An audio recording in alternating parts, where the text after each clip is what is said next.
जय जोहार संगवारी हो।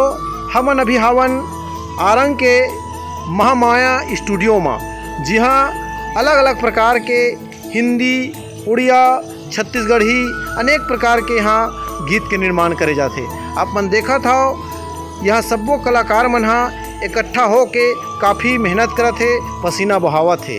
आप मन ला बतावन, सबसे पहली एमन गीत लिखे के बाद पहले ट्रैक बनाते और ट्रैक बने के पश्चात वॉइस करे जाते। आप मन देखा था कैसे हमार कलाकार मन बेधुन हो के मेहनत करत थे, पसीना बहावत थे, प्रैक्टिस करत थे, तब कहीं जाके आम पब्लिक बर बहुत सुघर ढंग ले गीत के निर्माण होते। तो ये कलाकार मन के हमन उत्साह बढ़ावन और इकर मन के बनाए गीत ला हमन जरूर देखन। आप मन महामाया स्टूडियो आरंग जरूर आहू और यहाँ आके एक कलाकार मन के द्वारा बहुत सुंदर ढंग ले गीत निर्माण करवा सकता हो। धन्यवाद।